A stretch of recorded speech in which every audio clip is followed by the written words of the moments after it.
Ispahani Mirzapur zero আওয়ারে স্বাগত জানাচ্ছি। আমি তৌহিদ শান্ত।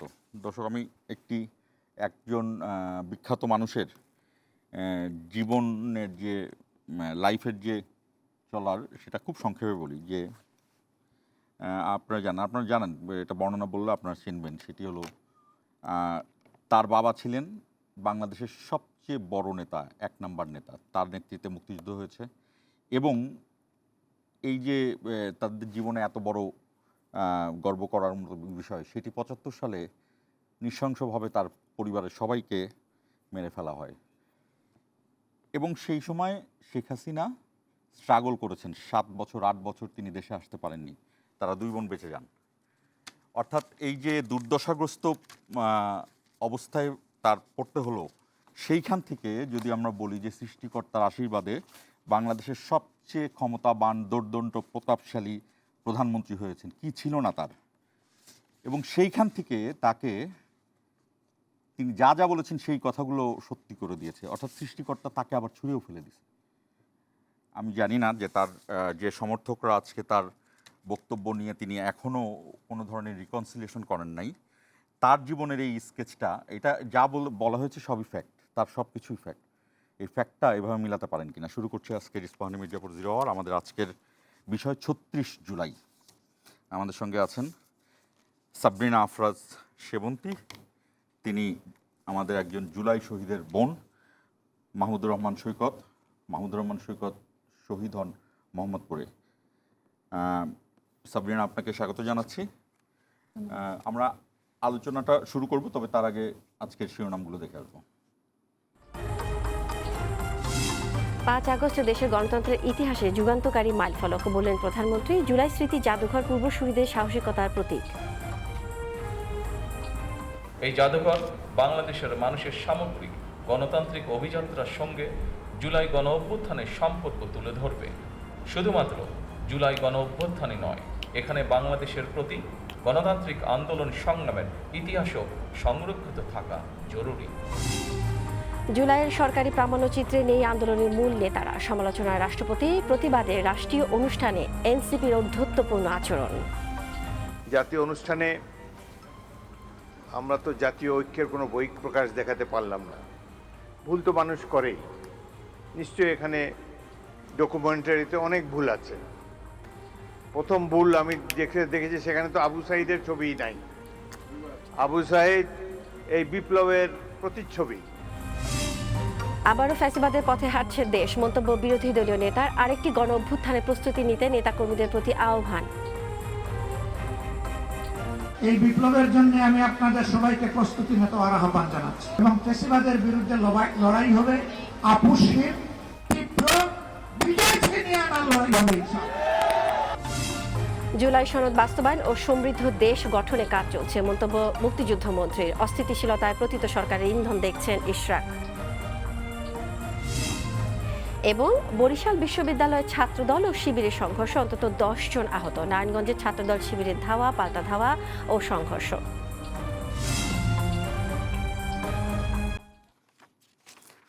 শুনছিলেন শিরোনাম, আমরা শুরু করব। আমি সাবরিনা আফরোজ সেবন্তী, আমি একটু রিকল করতে চাই ওই সময়ের গল্পগুলো। মানে আমরা খুব দ্রুত বিস্তৃত জাতি, তো আমরা 2 বছরের মধ্যেই অনেক শহীদের গল্প না, শহীদের জীবন দেওয়ার যে আত্মত্যাগ, সেই জায়গাটা থেকে সরে গিয়েছি। আন্দোলনের মধ্যে কিভাবে সৈকত যুক্ত হলো, বা এই পরিস্থিতিতে আমাকে যদি একটু ব্রিফলি বলেন, দর্শকের জন্য শুনবো। জি, মূলত ও ফেসবুক থেকে এই বিষয়গুলোর মানে বেশি খেয়াল করতো। মানে ফেসবুকে সেই সময় তো অনেক লেখালেখি চলে, তো সেগুলা খুব ক্যাচ করেছিল। এবং পরবর্তীতে আমাদের বাসায় আমরা ওর কাছ থেকে প্রথম আন্দোলনের কথাটা জানি। ও একদিন ফেসবুকে নোটস, মেসেঞ্জারে নোট দেওয়া যায় আপনি জানেন, নোটসে লিখেছিল তুমি কে আমি কে, রাজাকার রাজাকার। তো তখনও আমি আসলে সত্যি কথা আন্দোলন যে চলছে এই বিষয়ে আমি জানতাম না।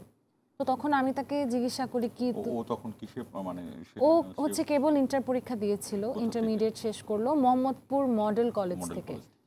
তো ওর থেকে যখন জানলাম তখন ওকে সব মানে স্বাভাবিকভাবেই তো সেই সময় সবাই মানা করছিল যাতে হচ্ছে কোনো কিছুতে মানে এগুলা পোস্ট না করে, বিকজ ওই সময় তো পোস্টের স্ক্রিনশট রেখে দিত। তো আমি ওকে মানা করি এসবে নিজেকে জড়ানোর দরকার নেই। তো তখন সে এসবে জড়ায় যায়। তো আমরা ভেবেছি ও তো ছোট এখন, ওভাবে বোঝে না। আমাদের 2 বোনের পরে একটাই ভাই। তো আমাদের কাছে মনে হয় যে ও বড় হয় নাই, ও কিছু বোঝে না। তো আমি বলি, আমি নিজেকে বুঝাই যে থাক, ও বোঝে না, কি বুঝছে জানি না, আমি ওকে বুঝাই যে এগুলো নিয়ে ফেসবুকে লেখা যাবে না। ও যেটা করলো, ও আমাদেরকে হাইড করে ফেসবুকে পোস্ট করা শুরু করলো। তো একদম সব মিলে ওর আক্রোশটা বাড়ে কবে আমি বলি, ওই যে ঢাকা ইউনিভার্সিটিতে তন্নি নামে একটা মেয়েকে নাক মেরে নাক ফাটায় দেয় না, এই জিনিসটা সে কোনোভাবেই নিতে পারে নাই। ও কিন্তু ওর বোনদেরকে নিয়ে অনেক বেশি পজিটিভ ছিল, এবং ও যখন দেখে যে তন্নির সাথে তো মেয়েদেরকে, এমন না যে তার সাথে ব্যক্তিগত No, no, no, পরিচয়। nothing. Just এটা হলো যখন একদমই নৈতিক জায়গা থেকে সে প্রতীকী এটাকে- একটা বিষয় যে বোনদের গায়ে হাত দিচ্ছে। ওর কথা, আমার বোনদের গায়ে যদি হাত দিত তাহলে তো আমি হাত ভেঙে দিতাম। রাস্তায় এভাবে মেয়েরা নেমে মার খাচ্ছে আর আমি একটা ছেলে হয়ে ঘরে বসে থাকবো? তখন ও যেটা করে, 18ই জুলাই আমার মনে আছে, ও আম্মুর সাথে অনেক ঝামেলা করে। সেদিন ভাত খায় না, রাগ করে, যে ওরা তো রাস্তায় নামছে, ওরা কি ভাত খেয়ে নেমেছে? তো তুমি আমাকে ভাত খাওয়ার জন্য জোর কেন করতেছো? তো আম্মুর সাথে অনেক তর্ক বিতর্ক হয় ওর, আন্দোলনে যেতে চায়, আম্মু কান্নাকাটি করে অ্যাজ ইউজুয়াল, যেতে দেয় না। তো তারপর সেই দিন রাত্রেবেলা আমার এক বন্ধু সহ সেই আন্দোলনে যায়। বলতে আমাদের বাসা নূরজাহান রোডে, তো সেদিন 18 তারিখ রাতে নূরজাহান রোডের, মানে আমরা কখনো কল্পনা করিনি সেই ঢাকা ইউনিভার্সিটির একটা কোটা আন্দোলন, সেটা একেবারে নূরজাহান রোডের মধ্যে এসে এরকম একটা ম্যাসাকার সিচুয়েশন হবে। সেই দিন সে কি করে, 18 তারিখ রাত্রে সেখানে রনি বলে একটা ছেলে মারা যায় আমাদের নূরজাহান রোডে। তো ওই পাশটাতে ওরা যায় আন্দোলনে, আমার একটা বন্ধু ওকে নিয়ে যায়। তো তারপর আবার নিয়ে আসে, বেশিক্ষণ ছিল না, আধা ঘন্টা 1 ঘন্টা, এরপর বাসায় চলে আসে। তো তারপর হচ্ছে সেই দিন রাতে ও অনেক কান্না করতেছিল। সেই দিন ফারহান ফাইয়াজ মারা যায়, ফারহান ফাইয়াজ Essential শহীদ model. হয়, জি। তো এই ছবিটা ফারহান ফাইয়াজের খালামুনি একটা পোস্ট করেছিল, this is Farhan Fayaz, he is মা ডেড হিসেবে নাও। বলছে। না, উনি খালা, মানে মা হ্যাঁ, হিসেবে, খালা, হি ইজ কিন্তু মাই সান, বাট মা হিসেবে বলছিল he is dead now and I want justice. এই পোস্টটা কিন্তু মুহূর্তে অনেক ভাইরাল হয়ে যায়। তো ও তখন এটা দেখে, ও বোধহয় ফারহানকে আগে থেকে চিনতো, ও বলতেছিল এইভাবে ছোট ভাইকে মেরে ফেললো, তাই বলে ও অনেক কান্না করতেছিল। তখন আমি করি ওর থেকে ফোনটা নিয়ে নিই, এবং ওই দিন রাতে কিন্তু ইন্টারনেটটা স্লো হতে হতে বন্ধ হয়ে যায়। তো এরপর রাতে ঘুমিয়ে যায়, আমার সকালে কাজ ছিল, আমি চলে যাই। তো এরপর দেখলাম যে সে আসলে এক মুহূর্তের জন্য এই বিষয়টা ভুলে থাকতে পারছিল না। তো তারপর তো 19 তারিখ চলে আসে এবং তো আন্দোলনে জয়েন করে। 19 তারিখে যেটা হয়, ও হচ্ছে শুক্রবার ছিল সেদিন, নামাজ পড়ে আসে, সে নামাজ পড়ে এসে ভাত খায়। ভাত খেয়ে আমাদের দোকান আছে, ছিল নূরজাহান রোডের মাঝামাঝি। তো সেখানে আমার আব্বুর দোকান বেসিক্যালি, কিন্তু আব্বু সে সময় ঢাকার বাইরে ছিল, আমাদের গ্রামের বাড়ি সন্দ্বীপে ছিল। আব্বুর অ্যাবসেন্সে দোকানটা সে চালাচ্ছিল। তো দোকান সে ওপেন করে ভাত খেয়ে যে, তো এরপর দেখে যে নূরজাহান রোডে ঝামেলা চলতেছে। তো তখন বাসায় ফেরত এসে আম্মু নামাজ পড়তেছিল, আম্মুর পিছনে টেবিলের মধ্যে জাস্ট চাবিটা রাখে আর বলে যে আম্মু আমার এক বন্ধু গুলি খাইছে, আমি আসতেছি। তাই বলে সে করে কি, আম্মুকে না সালাম ফেরানোর সময়টুকু দেয়নি, খুব বুদ্ধি করে, কারণ ও জানে যে আম্মু নামাজ ভেঙে কথা বলবে না। তো ও করলো কি, চাবিটা রেখে দ্রুত দৌড় দিয়ে এসে কি জানি একটা নিল বা কিছু, ও এরপর চলে গেল দৌড় দিয়ে। তো অ্যারাউন্ড, আমি তো কাজে ছিলাম, অ্যারাউন্ড 3:30টার দিকে আম্মু আমাকে কল দিয়ে বলে যে বাবুকে পাচ্ছি না। তো তখন মানে ও আমি, বের হয় কখন? ও অ্যারাউন্ড 3:20, না 3টার দিকে বের হয়, 3টার দিকে। আম্মু নামাজ ওই দিন একটু দেরি হয়ে গেছিল পড়তে। তো 3টার আগেই মনে করেন, মানে 2:50-55 এরকম। তো ও তখন হচ্ছে আম্মু আমাকে কল দেওয়ার পরে, আমি ওকে ফোন দেওয়ার পরে ও আমার ফোনটা ধরে। তখন আমি ওকে বলি যে টুনা তুই হচ্ছে বাসায় যা, আমি একটু বকাবকি করি ওকে, রাগ দেখাই যে এখন বাসায় যা, আর তোর যদি কিছু হয় আমি কিন্তু তোকে ডক্টর দেখাবো না পরে, মানে রাগ দেখানো আর কি। তো ও আমার কথা শোনে না, ও নূরজাহান রোডের মাথার দিকে চলে যায়। তো আমরা আসলে পরবর্তীতে এগুলো ভিডিওতে দেখতে পাই। মাথা মানে মোহাম্মদপুর বাস স্ট্যান্ড। বাস স্ট্যান্ডের দিকের মাথাটা, ওখানে একটা সরকারি প্রাথমিক বিদ্যালয় আছে, ওটার অপোজিটে স্টেপের দোকান আছে, সেটার পাশে। পরবর্তীতে ভিডিওতে দেখি আর কি, ও সেখানে স্লোগান দিচ্ছিল এবং পুলিশরা ওই পাশে দাঁড়িয়েছিল, ওরা এই পাশ থেকে স্লোগান দিচ্ছিল। তো পুলিশরা টিয়ার শেল মারতেছিল আর এই পাশ থেকে সবাই পাথর নিক্ষেপ করছিল। তো কিছুক্ষণ পরে অ্যারাউন্ড 3:37-এ ওকে একটা পুলিশ সামনে আসে, 2-3 কদম সামনে এসে একেবারে ডিরেক্ট টার্গেট করে শ্যুট করে। মানে পয়েন্ট ব্ল্যাঙ্কে? একদম মানে চাইনিজ রাইফেল দিয়ে মারে এবং ওর গুলিটা এদিক দিয়ে ঢুকে এদিক দিয়ে বের হয়ে যায় ওর ব্রেন সহ, মানে স্পট ডেড একদম। আর এটা আপনারা মুহূর্তের ভিডিওতে মধ্যে, দেখলেন পরে? জি ভিডিওতে দেখেছি আমরা। আসলে আপনি কখন জানলেন যে ও মারা গেছে? আমরা না সবার আগে আমার আব্বু জেনেছে অ্যারাউন্ড আব্বু কোথা থেকে 3:40-এর জানলো? সে দিকে। ঢাকার বাইরে থেকে জানলো? আমি বলি, আব্বু তখন ছিল সন্দ্বীপে। তো আব্বু যখন আম্মুর কাছ থেকে শুনলো যে ও হচ্ছে বের হয়ে গেছে এবং ফোন ধরতেছে না, আব্বু তখন সন্দ্বীপ থেকে ওকে ফোন দিচ্ছিল কন্টিনিউয়াসলি। তো তখন হঠাৎ করে একটা পথচারী ফোন ধরে, অর্থাৎ একজন আননোন মানুষ ফোন ধরে আব্বুকে জানায় যে এই ফোনটা যার, সে মারা গেছে। তখন আব্বু তো ওই জায়গায় সেন্সলেস হয়ে যায় প্রায়। তো তারপর সে আবার কন্টিনিউ করে কথা। আমার ফুফাতো ভাই ছিল একটা, সে এসে ফোনটা কেড়ে নেয় আব্বুর চিৎকার শুনে। তো তারপর জানতে পারে ঠিক আছে, যে আমরা সে আবার গুলি আপনাকে খায়। ছাড়বো। আমাদের দর্শক, আমাদের আরেকজন অতিথি এসে যুক্ত হয়েছেন আমাদের সঙ্গে। আমরা জুলাই যোদ্ধা কেন্দ্রীয় নির্বাহী কমিটির সভাপতি আমিনুল ইসলাম ইমন আপনাকে স্বাগত জানাচ্ছি। শেষ যে বাক্যটি সে বললো যে বাবা ফোন দিয়েছে ছেলের ফোনে, আর ছেলের ফোনটা একজন অপরিচিত লোক ধরে বলছে যে এই ফোনটা যার, সে মারা গেছে। ছেলেটা ইন্টারমিডিয়েটে পড়ে। আপনি বাবা হলে কেমন লাগতো এই কথাটা শোনার পরে? ধন্যবাদ আপনাকে। অবশ্য বাবা হলে সেই যে হৃদয় বিদারক যে মানে এই ঘটনাটা দৃশ্যটা, যদি আপনার জীবনে ঘটতো? আসলে এখানে তো আসলে বাস্তবতার সাথে আমি নিজেও ছিলাম। তো বাবা হলে তো নিশ্চয়ই সেটা পাহাড় সমান একটি কষ্টের বিষয়। আমার ক্ষেত্রেও সেম এই ঘটনাগুলোই রয়েছে। আপনার কাছে জানতে চাওয়া মানে হলো যে যারা গুলি চালানোর হুকুম দিচ্ছিল তারাও কিন্তু কেউ বাবা কেউ মা, হ্যাঁ, তাদের কারো কারো স্বজন হারানো গিয়েছে, সেটা বলতেন। ওটা মেকি তো কথা। সেই জায়গা থেকে তাদের কেমন লাগছিল তখন, আসলে তাদের, আর এখনো কেমন লাগে তাদের? তারা বাবা দাবি করা মানুষগুলো তো গুলি করতে বলতে পারে না, তারা বাবা নামে অমানুষ।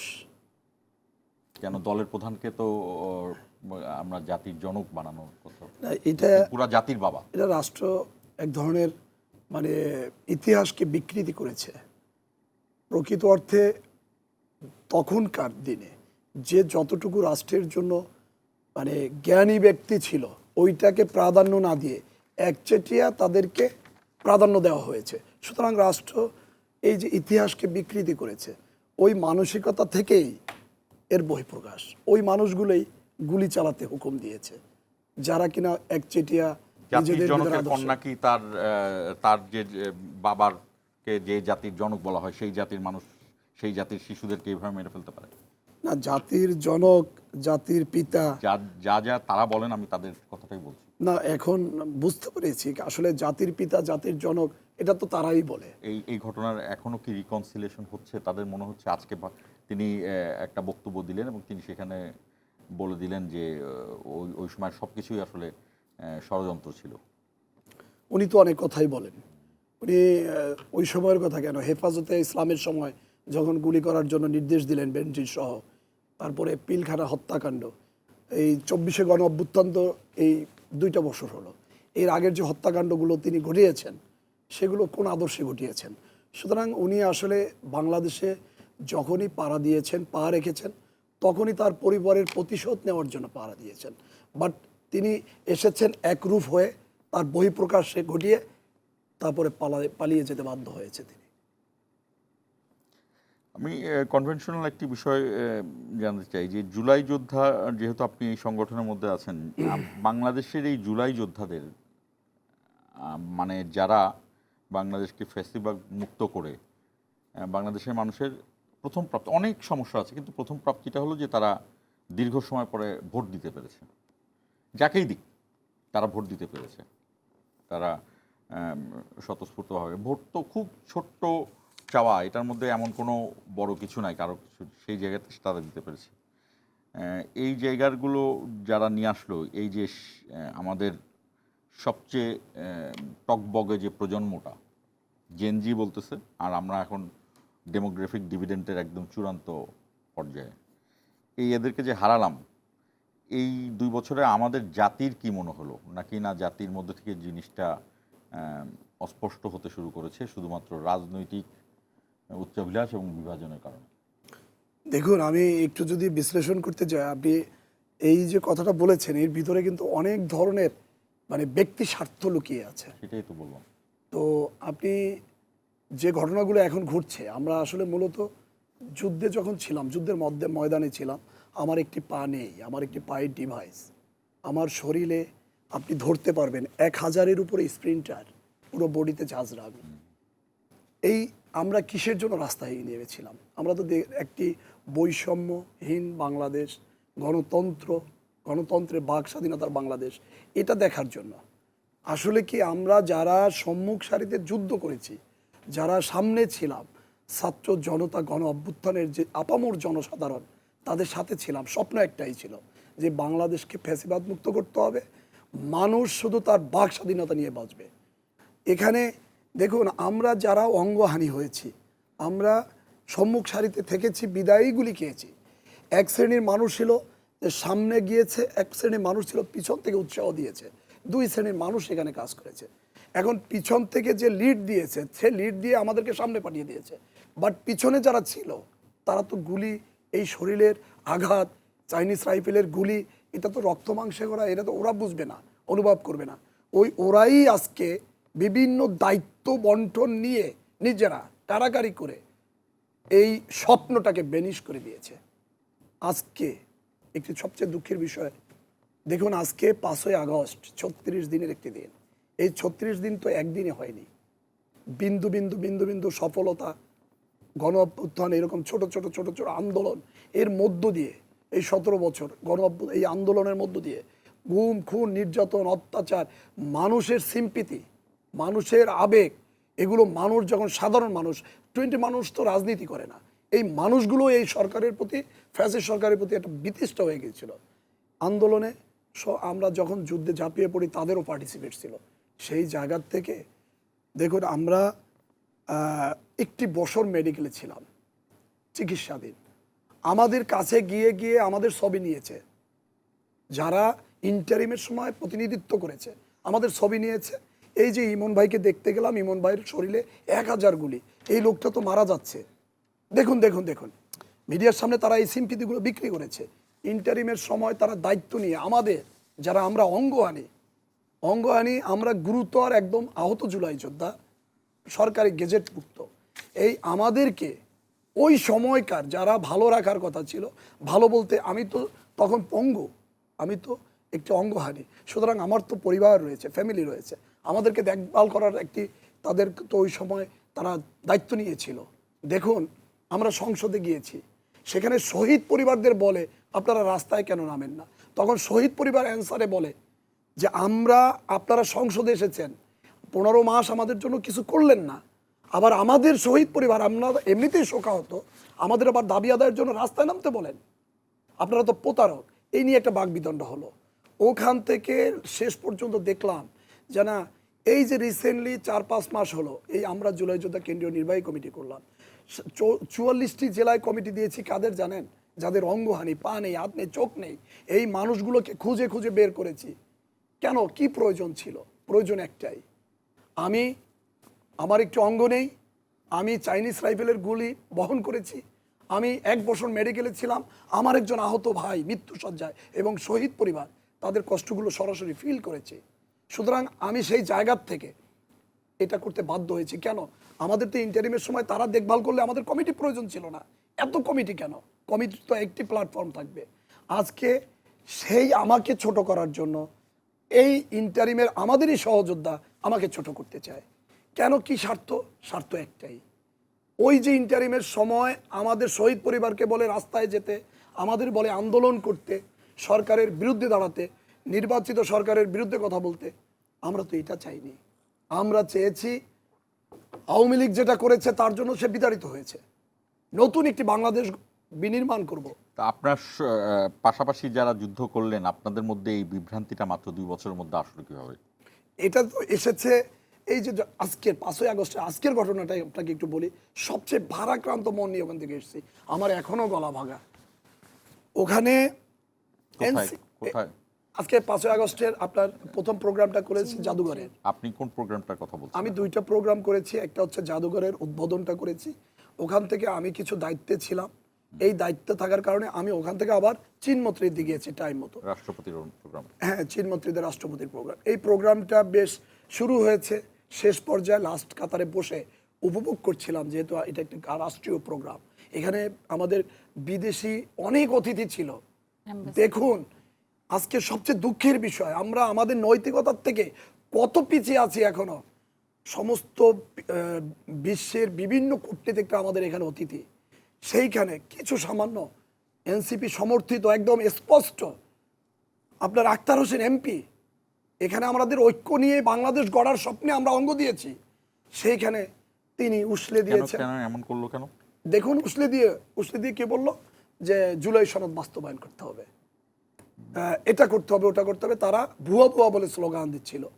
এখন যেখানে ভুয়া ভুয়া স্লোগান দিচ্ছিল সেখানে আমাদের বিদেশি অতিথিরা বসা, এটা আমার বাংলাদেশ, যে বাংলাদেশের জন্য আমরা যুদ্ধ না, কিন্তু করেছি। আমি তো যেটা দেখুন যে সরকারি যে ডকুমেন্টে এটা প্রামাণ্য চিত্রটা বানানো হয়েছে, সেখানে বৈষম্য বিরোধী যে ছাত্র সংগঠন তাদের শীর্ষ নেতাদেরকে সম্পর্কে কিছু বলা হয়নি এবং রাষ্ট্রপতির কথা না, থেকে আপনি যে কথাটা আমি আবার বলেছেন, আসবো, আমি এই বিষয়ে আবার আসবো। আমি একটু শিবন্তীর কাছে, আমাদের বিরতির সময় হয়েছে, যে কথাটি তুললেন আজকে রাষ্ট্রপতির আমাদের কথার মধ্যে আসছে, আমি এটাকে আলাদাভাবে আনতে চাইনি, কিন্তু তারপর যেহেতু চলে আসছে, রাষ্ট্রপতির অনুষ্ঠানটা হলো, রাষ্ট্রপতি হলো দেশের নাম্বার 1, এক নাম্বার।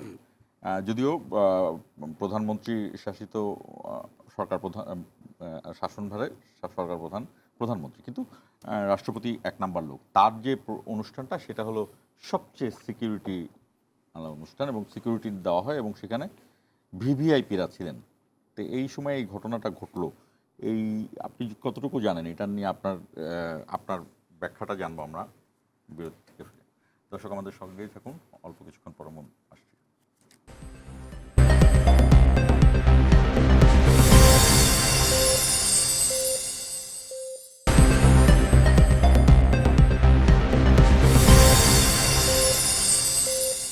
স্বাগত ইস্পাহানি মির্জাপুর জিরো আওয়ারে। হ্যাঁ, সেমন্তে আপনাকে প্রশ্ন করেছিলাম যে রাষ্ট্রপতি হলো প্রধান ব্যক্তি, তার যে অনুষ্ঠান হয় সেটি সবচেয়ে গুরুত্বপূর্ণ নিরাপত্তা বলয়ের মধ্যে থাকে এবং সেখানে রাষ্ট্রের ভিভিআইপিরা অংশ নেয় এবং সেখানে যারা আমন্ত্রণ পায় তারা প্রত্যেকে কোনো না কোনোভাবে ভিভিআইপি বা কোনো না কোনোভাবে গুরুত্বপূর্ণ ব্যক্তি।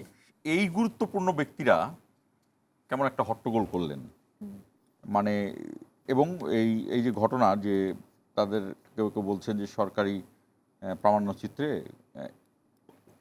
অনেকে এনসিপি বলে, তখন তো এনসিপি ছিল না, সরকারি প্রামাণ্য চিত্রে যে 5ই আগস্টের সেখানে নাহিদদের বা ছবি দেয়, কিন্তু সবচেয়ে বড় কথা রাষ্ট্রপতি নিজেই বলেছেন যে আবু সাঈদের ছবি নেই, খালেদা জিয়ার ছবি নেই।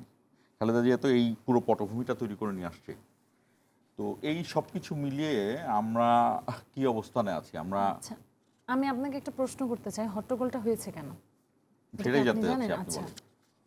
আমি ইমন ভাইকে জিজ্ঞাসা করি হট্টগোলটা কেন হয়েছিল, এটা বলতে পারবেন এক্স্যাক্ট? আমি কিন্তু ছিলাম না আমি সেখানে। না, আপনি প্রশ্ন যথার্থ করেছেন। দেখুন আমি তো এখানে ইনস্ট্যান্ট ছিলাম, আমি প্রোগ্রামটা সুন্দরভাবে চলছে। আপনি যদি শর্টে বলে ফেলেন, আপনি শুধু যদি কেন ওনাকে হয়েছে? প্রশ্নের জায়গায় যান তাহলে কিন্তু আপনার বলার সময় শেষ হয়ে বুঝতে যাবে। পারছি, আপনি জাস্ট এতটুকু বলেন কেন হয়েছিল। আচ্ছা। ডকুমেন্টারিটাই মিসিং ছিল অনেক কিছু, রাইট? না, ডকুমেন্টারিটা মিসিং থাকলে ওখানে তো আমার রাষ্ট্রের বিদেশি কূটনীতিকরাও ছিল। মানে হ্যাঁ, কিন্তু রাষ্ট্রপতি যেই এই তো আমি ইয়েতে ওনার গেছে। কথাটাই আমি আপনাকে বলি, উনি নিজে বলছেন বারবার রাষ্ট্রীয় কূটনৈতিকরা ছিল। এই জিনিসটা আমার কাছেও খুবই লজ্জা লাগছে যখন আমি ভিডিওটা দেখলাম যে কূটনৈতিকরা হেঁটে হেঁটে চলে যাচ্ছে। ওনারা এমনিতেই, আমি অনেক অ্যাম্বাসেডারের কাছে শুনছি ওনাদের দেখা ওয়ার্স্ট একটা করাপ্টেড কান্ট্রি বাংলাদেশ, এটা আমরাও জানি, কিন্তু ওনারাও এটা ইতিমধ্যে রিয়েলাইজ করে ফেলছে। এখন রাষ্ট্রীয় কূটনৈতিকের সামনে কেন এমন একটা ডকুমেন্টারি প্রদর্শন করা হইলো যেটাতে আমাদের পুরা জুলাইটা তুলে ধরা হয়নি? আপনি আমাকে এই কথাটা বলেন। এটা রাষ্ট্রীয় কূটনৈতিকদের এনেছে, যারা তো, আচ্ছা তারা তো, যারা এখন অলরেডি অ্যাম্বাসেডার আছেন বা যারা কূটনৈতিক আছেন তারা তো জানে, সেই সময় ডিপ্লোম্যাটসরা জানে না যে সেই সময় কি হয়েছে জুলাইতে? সবাই মোটামুটি কম বেশি জানে, এর আগে তারাও জুলাই মিউজিয়াম ভিজিট করেছে, এখানে একটা তারা issue- কিন্তু সবাই জানে। আমি এখানে বলে একটা- শেষ করি, ওর- ইমন ভাই ওর- আমি বলে ওকে শেষ বলতে করি। দিন। তো আবার আরো তারা ইমন কিন্তু ভাই, জানে আপনি বলতে অলরেডি, তারা জানে। তো সেই জায়গায় তাদের জানাজানির মধ্যেও এই একটা ডকুমেন্টারি, এত বড় একটা প্রোগ্রাম, সেখানে আমাদের রাষ্ট্রীয় অতিথিরা আছেন, সেখানে আমাদের রাষ্ট্রপতি আছেন, প্রধানমন্ত্রী আছেন, আমাদের অন্তর্বর্তীকালীন সরকারের প্রধান উপদেষ্টা আছেন। তো এই প্রোগ্রামে এত বড় একটা মিস্টেক হয় কি করে, যেই জায়গায় আমাদের রাষ্ট্রপতি নিজে বলেছেন এখানে আবু সাইদ ভাইয়ের ছবি নাই। আন্দোলনটার শুরুতে যেই জায়গা থেকে আন্দোলনটা মোড় ঘুরলো সেটাই তো আবু সাইদ ভাইয়ের শহীদ হওয়ার পর থেকে। তারপর আচ্ছা, নাহিদ ভাইরা না হয় এখন এনসিপি গঠন করছে, তাদের শুরুটা, জার্নিটা কোথা থেকে? তাদেরকে দেখেই তো এতগুলো মানুষ ইন্সপায়ার্ড হয়ে গেছিল। সেই সময় তো এনসিপি কিছু ছিল না ভাই, বৈষম্য বিরোধী ছাত্র আন্দোলন। এই জিনিসটা কেন ছিল না ডকুমেন্টারিতে? যেহেতু এটা রাষ্ট্রীয় ডকুমেন্টারি, উচিত ছিল এটা কি দলগত না করা, এটাকে মানে সাধারণ যেটা হয়েছে সত্যিটা তুলে ধরা। 2 বছরের মাথায় যদি ভাই ইতিহাসটা বিকৃত হয়ে যায়, তা মানুষ ওই জায়গায় কথা বলবে। কিন্তু আমার পয়েন্ট যেটা, এত হট্টগোল করাটা ঠিক হয় না, যেহেতু আমাদের এটা সিচুয়েশন বুঝতে হবে। এটা নিয়ে আমরা পরে দেখা যায় যদি শান্তভাবে কথা বলতে পারতাম এটার আউটকাম কি হইতে পারে, ঠাস করে এত উত্তেজিত হয়ে যাওয়া ঠিক হয় না। কারণ আবারও মেনশন করে ওই জায়গায় বিদেশি অতিথিরা ছিল, ওরা আমাদের দেশ নিয়ে ভালো একটা ইন্টেনশন রাখলো না, ওরা বুঝে গেল যে আমরা বেয়াদব, এটা বুঝে গেল। আমি দেখুন, আপনি নাহিদের সাবজেক্টটা বললেন, আপনি এনসিপি যারা এখন এই রিসেন্টলি একটা সংগঠন তৈরি করেছে, বাট তারা ছিল বৈষম্য বিরোধী আন্দোলনের, কোটা সংস্কার আন্দোলনের। এরা মাত্র কোটা নিয়ে রাস্তায় নেমেছিল, স্পষ্ট মিডিয়া ডকুমেন্ট। আচ্ছা, এই যে দীর্ঘ যাত্রা, এটা তো দেশনেত্রী বেগম খালেদা জিয়া, তার সন্তান উনিও তো ছিল না বর্তমানে প্রধান। ডকুমেন্টারিতে। এখন প্রশ্ন হলো ডকুমেন্টারিটা, এটা আমার একটা ঘরের ইন্টারনাল, মানুষ মাত্রে ভুল রয়েছে, মন্ত্রী হাত জোর করেছিলেন। এখানে যেখানে বিদেশি কূটনীতিকরা ছিল, সেখানে আক্তারের মতো, আক্তার তো রাজনীতি করে মাঠ থেকে এসছেন, সে কেন উস্কি দিলেন? এত বড় একটি ঘটনা, আমার এই বিদেশি কূটনীতিকটার মাধ্যমে এই বিশ্ব বাংলাদেশটা চলবে, তাদের মাধ্যমে আমাদের বাংলাদেশের এত বড় একটা সেন্সিটিভ জায়গা, যেখানে একটু কি সেন্সে তার হলো না, তো একজন এমপি সে ইশারা দিয়ে এই ছেলেগুলোর করে দিল। তারপরে দেখেন আমাদের রাষ্ট্রপতি, সে ভারাক্রান্ত, মনে হয় যে ভিতরে কান্না করছে। সে বলছে, দেখুন আজকে আমার বলার কোনো ভাষা নেই, এই যে এমপি সাহেব তিনি যে এই কাজটা করলেন, তিনি থামাতে চেয়েও থামাতে পারলেন না, তাকে আর মানতেছেন না নেতা হিসাবে। তো এটা কি অনেক কথা কি বুঝাতে চাচ্ছেন? তাহলে এই আক্তার কি বসে সমাধান করতে পারতেন না? এটা তো বাংলাদেশ, আমার ঘর, ওখানে তো ছিল সারা বিশ্বের মানুষ, সুতরাং এটা তো সমালোচনা তো সারা বিশ্বে চড়াই ফেললেন। তার মানে বাংলাদেশকে আপনি অন করেন না। আপনি বাংলাদেশকে যদি অন করতেন, তাহলে এই ঘটনাটা আপনি বসে আমরা সমাধান করতে পারতাম। রাজনৈতিক মত পার্থক্য থাকতে পারে, কিন্তু তার মানে বহির্বিশ্বের অতিথিদের সামনে আমার বাংলাদেশকে ছোট করলেন, যে বাংলাদেশের জন্য অঙ্গ দিয়েছি। আপনি শহীদ পরিবার, আপনার সন্তান হারিয়েছে, আপনি ব্যথা বুঝতেছেন, আর আমার পা নেই, আমার শরীর, আমি 1 বছর মেডিকেলে মৃত্যু যন্ত্রণায় ছটপট করেছি। আক্তার কোথায় ব্যথা পেয়েছিলেন? আক্তার কোথায় ব্যথা পেয়েছিলেন? তার শরীরে একটি ছিটাগুলি আঘাত ছিল। আক্তারের কিন্তু ঢাকা ইউনিভার্সিটিতে একটা দীর্ঘ আবার সময় এখানে একটু প্রশ্ন, এখানেও একটু প্রশ্ন দেখেন। আমরা যখন 17 বছর রাজপথ আন্দোলন করি, এই আমি 16 বার কারাবরণ করেছি, আমাকে এরকম হ্যান্ডকাপ ঝুলিয়ে না, পিটানো হয়েছে। আপনার এই অবদানকে তো অস্বীকার করাই যাবে না। এখন প্রশ্ন, তাদেরও অবদান আছে। আমি যখন আক্তার ভাই সামনে যে বললাম, একেবারে বাদ দিয়ে দেওয়া যাবে আমি না কিন্তু। আক্তার ভাইকে ডাইরেক্ট বললাম, ভাই কি করতেছেন আপনি? আপনিও ছিলেন ওখানে। হ্যাঁ, আমি কি করতেছেন? আমার শুধু পিছন সাইডটা আসছে, তারা এমন অ্যাগ্রেসিভ, তারা, আমি জুলাই যোদ্ধা, আমাকে ছোট করার জন্য বিভিন্ন মোবাইল ক্যামেরা করা দিচ্ছিল সেইখানে ওই এনসিপি। কারণ সেখানে যারা ছিল তারাও তো এনসিপি তো জুলাই আমাদেরও যোদ্ধা। সহযোদ্ধা, আমাদেরও তো ভাই। আমার ভিডিও করে তুমি ভিডিওতে ছাড়বা, কাকে ছোট করছো? তুমি তো আমাকে ছোট করছো। এতটুকু ন্যূনতম জ্ঞান নেই এই বর্তমান এই ছোট ছোট, কারণ এরা তো বাংলাদেশকে ওন করে 5 দিন, আর আমরা ওন করি তো 30 বছর। আমি এখানে একটি প্রশ্ন রাখি যে তারা তো অনেক ছোট, আপনার রাজনৈতিক এক্সপিরিয়েন্সের থেকেও অন্তত তাদের এক্সপিরিয়েন্স কম, কিন্তু তাদেরও একটা বর্ণাঢ্য এক্সপিরিয়েন্স আছে, এবং তারা একটা গণ অভ্যুত্থানের না, এখানে আমার একটু দ্বিমত আছে। দ্বিমতটা আছে, দেখেন তারা কোটা সংস্কার আন্দোলনে এসে অনলি ফর কোটা, এরপরে তারা বিবৃতি দিয়েছে স্পষ্ট। এরপরে এই আন্দোলন ধারাবাহিকভাবে, এই বর্তমান যে প্রধানমন্ত্রী তিনি লন্ডন থেকে এই যে ছাত্রদল, যুবদল, বিএনপির বিশাল বড় একটি ছায়া বটগাছ মাঠে নামিয়ে দিয়েছেন। এটা যে মেকানিজম হয়েছে, এটা অস্বীকার করার কোনো সুযোগ আছে? কোনোটাই অস্বীকার করা যাবে না। এইখানে একটা ভুল আছে, আমি একটু আপনাদেরকে বলি, এটা কোনো মেকানিজম না, এটা আন্দোলনের কৌশল হয়েছে। মেকানিজমটা তো শেখ হাসিনার ভাষা হয়ে যায়। শেখ হাসিনা দেখেন এটাকে ষড়যন্ত্র করা হয়েছে। এইটা সাধারণ মানুষের জায়গা থেকে তারেক রহমান তখন নেতা হিসাবে তিনি যেটা করার সেটাই করেছেন। আমি যে প্রশ্নটা রাখতে চাই যে সেটা হলো, এই যে যারা ছিলেন হট্টগোল মানে এই অনুষ্ঠানে এনসিপির যারা ছিলেন, তাদেরকে কি সরকার দাওয়াত দিতে ভুল করেছিল? করে নাই তো। না, প্রধানমন্ত্রী কি যখন নির্বাচন শেষ হয়েছে তখন কি বিরোধী দলের নেতাদের বাসায় গিয়েছিল? হ্যাঁ, সুসম্পর্ক ছিল, সুসম্পর্ক ছিল। তাহলে ট্রিগারটা কোথায় আসে? বন্দুকের গুলিটা ছুড়ে দেওয়ার পরে যদি আমি দুই পক্ষের কথাই বলছি, আমি কাউকে আলাদা করছি না, তাহলে কে এই ডকুমেন্টারিটা বানালেন যেটি এইভাবে ৩৬শে জুলাই রাষ্ট্রপতির উপস্থিতিতে কূটনীতিকদেরকে দেখানো হবে? এইটা তো আমরা দেখতাম আগের সময়ে যে শেখ হাসিনা এবং শেখ মুজিবুর রহমান ছাড়া আর কেউ নাই, কিন্তু এখন যে বাংলাদেশের প্রধানমন্ত্রী তারেক রহমান, আমরা তো তাকে নিয়ে দেদারসের সমালোচনা করছি। মানে এই জায়গাটাকে অনেকে তারেক রহমানের দুর্বলতা মনে করেন, কিন্তু এটা তারেক রহমানের শক্তি। কিন্তু তারেক রহমান কি বলেছিলেন যে এদের অবদান খাটো করে দেখা হোক? এই আমি শেষ করি, আপনারা সেটি নিয়ে বলবেন। এখন যারাই করে থাকুন, তিনি বিএনপিকে উঠাতে চেয়ে আসলে কোথায় নামালেন, আর এনসিপিকে অপমান করতে চেয়ে আসলে কোথায় নামালেন, এই জায়গাটা আপনাদের দুজনের কাছ থেকে আমি বিরতিতে যাব, বিরতির পরে এসে এটা জানতে চাইব। দর্শক আমাদের সঙ্গেই থাকুন, 1 মিনিটের বিরতির পর আবার ফিরছি।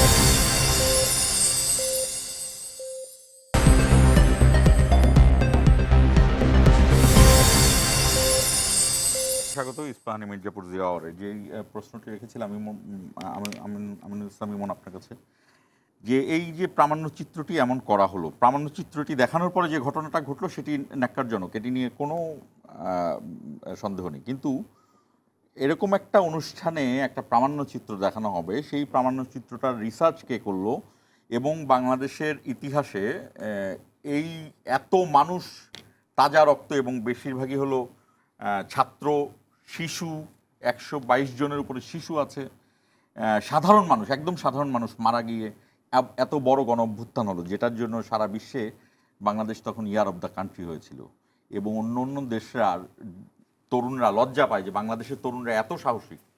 সেইখানে আমরা কারা এই প্রামাণ্যচিত্রটি করলেন, কারা ভাবলেন না, কেন করলেন না, এই জায়গাটা কি ভাবা গিয়েছে কিনা? দেখুন, আপনি আসলে একটি গুরুত্বপূর্ণ প্রশ্ন করেছেন। এই ডকুমেন্টারিটার বিষয়টা ছিল, গণ অভ্যুত্থানটা ছিল সবার জন্য। এখানে আমি কে বা অমুককে এই জিনিসটা এখানে রাখাটা ঠিক হয়নি, কিন্তু যেটা করেছে মুক্তিযুদ্ধ মন্ত্রণালয়, এই প্রোগ্রামটা করেছে, রাষ্ট্রীয় প্রোগ্রাম। এই প্রোগ্রামটা আমি 100% আমি তাদেরকে বলবো যে অবশ্যই তাদের দায় রয়েছে, যেহেতু রাষ্ট্রপতি ওখানে বলেছেন যে এখানে তো আবু সাঈদেরই নাই, আবু সাঈদ তো আমাদের প্রতীক, আবু সাঈদ, অসীম, মুগ্ধ এরা তো আমাদের প্রতীক, সুতরাং তার ছবিটা নেই সেখানে। আমার আর কোনো এখানে বলার কিছু নেই। এখানে যে মুক্তিযুদ্ধ মন্ত্রণালয়ের যে দায় রয়েছে, এই দায় এড়ানোর কোনো সুযোগ নাই, এটা নিঃসন্দেহে। কারণ এত বড় একটি রাষ্ট্রীয় প্রোগ্রাম, সেখানে একটা ডকুমেন্টারি হয়েছে, সেই ডকুমেন্টারির চেকিংয়ের বিষয় রয়েছে। আপনাকে এর সাথে একটু যোগ করে দেই, মুক্তিযুদ্ধ মন্ত্রণালয় তো এটা এড়াতেই পারে না। আরেকটা বিষয় আমরা দেখেন, আমরা কিন্তু কিছুদিন আগে 4 জুলাই একটি প্রোগ্রাম করেছিলাম চিনমত্রীতে, পিএমের উপস্থিতিতে। দেখুন, আমাদের ওই প্রোগ্রামের ভিতরে একটি টা শব্দ হয়নি, একটি সাউন্ড পর্যন্ত হয়নি, একটি জুলাই যোদ্ধা কোনো উচ্চবাচ্য করেনি। কেন করেনি জানেন? ওইটার দায়িত্ব ছিল আমার। এই 22 থেকে 2300 লোকের অ্যারেঞ্জমেন্ট ছিল আমার, আর প্রত্যেকটা মানুষ ছিল একবার রাজপথে সক্রিয়, আমার মতো, ইমনের মতো, যারা অঙ্গ দিয়েছে, হাত পা দিয়েছে, চোখ দিয়েছে, একটি চোখ নেই, এভাবে করে গুছিয়ে 44টি জিলো কমিটির থেকে সেখান থেকে নিয়ে আসছি। কিন্তু আমরা যে আসতে পারিনি, আমরা প্রতিজ্ঞা করেছিলাম যে আমরাও তার কাছে যাব, আমরা যাব। তার বাস্তব উদাহরণ দেখেন, আমাদের জুলাই যোদ্ধা একটা ছেলে আছে, নাম সুজন, কেরানীগঞ্জে, তার নিজের কলিজা তার হাতে, আপনারা জানেন কিনা, তার নিজের কলিজা তার হাতে। আমার এই প্রোগ্রামে এসে খাবার নিতে গিয়ে হুড়াহুড়ি হয়ে সে খাবারটা নিতে পারিনি, তার ক্রেস্ট নিতে পারিনি। আমি ওই রাত্রে তার বাড়িতে গিয়ে কেরানীগঞ্জে আমার এই ডিভাইস করা, আপনার দায়িত্ববোধের জায়গাটা যে সবার করেছি, থাকবে, আমাদের এই জিনিসটাই থাকতে হবে। আমি বলতে চাচ্ছি যে এইটা কিন্তু দেশের সর্বোচ্চ জায়গার তৈরি করা, এবং যে মন্ত্রণালয়টি করেছে সেই মন্ত্রণালয়ের কাজই এটা, জি, দেশের মানুষের যে গৌরবোজ্জ্বল ইতিহাস সেই জায়গাটা তুলে ধরা। আমি এই প্রশ্নই রাখবো, তার সাথে আরেকটু বলে দিই, সেটি হলো আমরা গত 17 বছরে এরকমই দেখেছি যে বাংলাদেশের যতগুলো সেতু আছে, সেতুর স্বপ্ন দেখেছে একজন, বাংলাদেশের এয়ারপোর্টগুলোর নাম হবে তাদের নামে, বাংলাদেশের মেডিকেল কলেজের নাম হবে, এমনকি ইউনিভার্সিটির হলের নাম হবে তাদের নামে, এবং তারা ছাড়া আর কেউ নাই, তারা ছাড়া কেউ নাই, পুরো মুক্তিযুদ্ধে তারা ছাড়া আর কেউ নাই। এই এখন যেটা হলো সেই জায়গাটায় কি মানে আমরা কন্টিনিউ করছি কিনা, বুঝে না বুঝে, যেখানে প্রধানমন্ত্রী সবাইকে অ্যাকোমোডেট করে চলার মতো জায়গা থেকে যায়।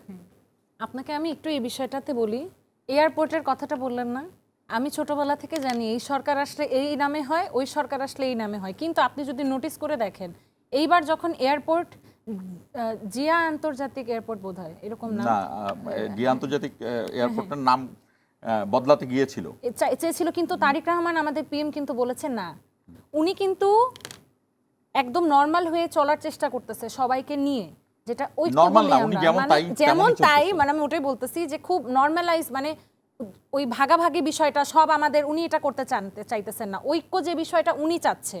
আপনি দেখেন, আবারও বলি, উনি তো প্রধানমন্ত্রী, prime minister is the prime minister of the opposition leader, উনি সবার প্রধানমন্ত্রী, উনি সবার প্রধানমন্ত্রী হিসেবে চলছেন, সবার প্রধানমন্ত্রী হিসেবে চলছেন উনি, কিন্তু ওই যে সবার বাসায় গেলেন, তারপর অসুস্থ আমার ছিল প্রশ্নটা যে হলো যে দেখতে গেলেন। ওনার সাথেকার Yeah. ওনার রানিং মেটরা কি তার মতো চলছেন কিনা? Let me explain. সেটা হচ্ছে ওনার সাথের যারা লোক তারা কিভাবে চলতেছেন এটাও আমি পরে আসি। আমি এই যে ডকুমেন্টারিটা আপনি যে বললেন মুক্তিযুদ্ধ মন্ত্রণালয় বানাইছে, মুক্তিযুদ্ধ মন্ত্রণালয় সবার, মুক্তিযুদ্ধ মন্ত্রণালয়ের উচিত ছিল সেন্ট্রালে থেকে অ্যাকচুয়াল সত্য যেটা সেইটা তুলে ধরে ডকুমেন্টারিটা করা, কিন্তু তারা কেন ওই যে আগের একটা স্বভাব বাটারিং করা পাঁচাটা ওই বিষয়টাতে কেন গেল?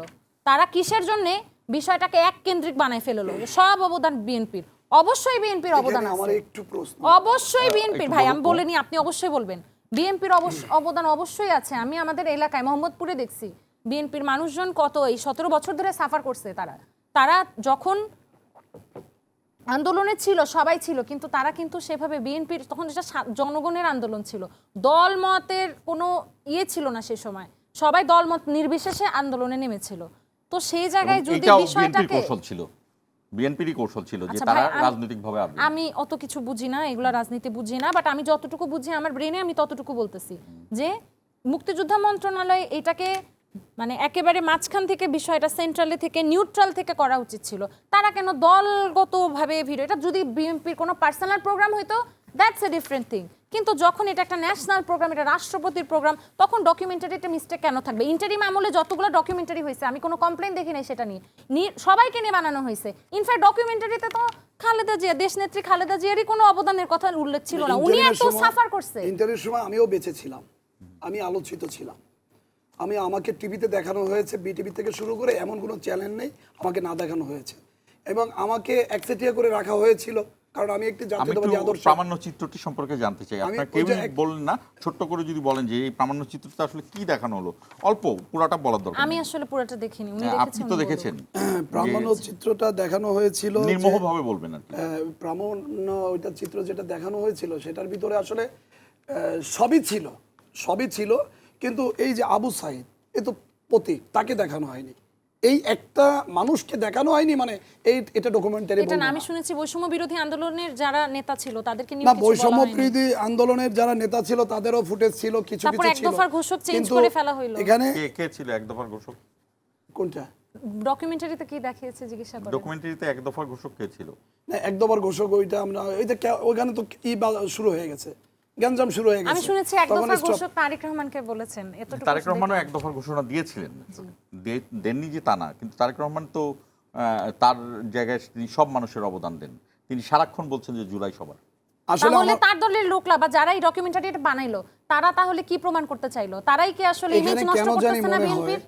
কেন জানি মনে হয় যে তারা এখানে যারা এই ডকুমেন্টারি বানানোর পিছনে ছিল, সেখানে কেন জানি মনে হয় যে আমার এই বর্তমান যে গভর্নমেন্ট বা এই যে রাষ্ট্র যে এই প্রোগ্রামটা করলো, সরকারকে এই প্রোগ্রামটা যে করলো, এত বিব্রতকর বড় একটি পরিস্থিতিতে- রাষ্ট্রীয় প্রোগ্রাম, এটাকে বিতর্কিত করার জন্য কিছু মানুষের এখানে ইন্ধন রয়েছে। বের করেন কারা কি করছে, এটা বের করতে হবে, কারণ এই জন্য বের করতে হবে, এই জন্য আমরা অঙ্গ দেইনি যে এই রাষ্ট্রীয় প্রোগ্রামে আমার বাংলাদেশকে নিয়ে স্বাধীন করার পরে আজকে সমালোচনা হবে। এই যে আজকে এখানে যে অ্যাম্বাসেডাররা উঠে আছে- চলে গেল, তাহলে এটা মান সম্মান, শহীদ পরিবারের মান সম্মান কি রাখলো? ওই যে উনি তো ওনার পা নাই একটা, তাহলে ওনার মান সম্মানটা কি থাকলো? তারা মনে করতেছে না যে জুলাই একটা কি নাকি স্বাভাবিক এটা, কিন্তু ওনারা তো আসলে অত বাংলা বুঝে না, আমরা কি নিয়ে রাগ করছে সাধারণ জনগণ, ওই জায়গায় কি নিয়ে ঝামেলা চলতেছে, তর্ক চলতেছে, ওরা তো এটা বুঝতেছে না।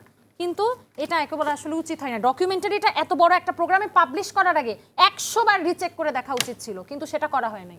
এটা তাহলে কার ভুল দেখবো, কার ত্রুটি? কার ভুল?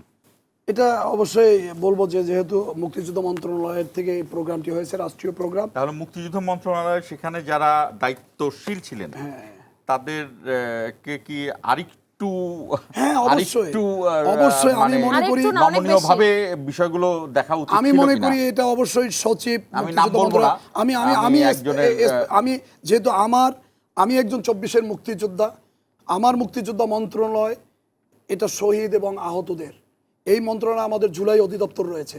এখান থেকে যে প্রোগ্রামটি হয়েছে রাষ্ট্রীয় প্রোগ্রাম, সেই প্রোগ্রামে বিদেশি অতিথিরা এখান থেকে চলে গিয়েছে, এটা আমাদের জন্য লজ্জাকর। এবং রাষ্ট্রপতি কষ্ট পেয়েছেন, কষ্ট পেয়ে তিনি বক্তৃতা রাখতে পারেননি, তার আবেগ, তার কষ্ট মনে হচ্ছে সে কাঁদছে ভিতর থেকে, তার এরকম মনে হয়েছে। সুতরাং একজন মুক্তিযোদ্ধা এবং সে এখন বর্তমানে দেশের যে হাল ধরেছেন ভারপ্রাপ্ত রাষ্ট্রপতি, তিনি এইভাবে কথা বলছেন, এটা আমাদের কাছে আমাদের গার্ডিয়ান, উনি আমাদের কিন্তু হৃদয় ভেঙে যায়। নিজে বললো উনি মুক্তিযোদ্ধা এবং উনি নিজেকে জুলাই যোদ্ধা বলেও পরিচয় দিয়েছে। উনি কি পরিমাণ কষ্টটা পেল, তার মানে কি এই এটা আমরা কখনো মেনে নিতে পারি না। অবশ্যই 100 বার রিচেক করা উচিত ছিল। কেন করলো না, কার গাফিলতি, এটা বের করতে হবে। ডকুমেন্টারি নিয়ে আমরা অনেক কথায় চলে আসলাম। আমরা একদম শেষ দিকে অনুষ্ঠানে আমি একটু দুজনের কাছে আলাদাভাবে জানতে চাই, সেটি হলো আমাদের যে ফ্যাসিবাদ বিরোধী আন্দোলন, বৈষম্য বিরোধী আন্দোলন এবং নতুন বাংলাদেশ গড়ার যে প্রত্যয়, সেই প্রত্যয়ের জায়গায় আমাদের যে দলগুলো রয়েছে সেই দলগুলোর মিড লেভেল বা তার চেয়ে একটু উপরের, আমি একদম প্রধান পলিসি মেকারদের কথা বলছি না, এই নেতাদের মধ্যে মাত্র 2 বছরের মধ্যে শুধুমাত্র রাজনৈতিক উচ্চাভিলাষ, রাজনৈতিক স্টান্টবাজি, পলিটিক্যাল রেটরিকের কারণে এতটা সংঘাত হচ্ছে কেন? ইমন, আপনি আসলে কি দেখেন, আপনি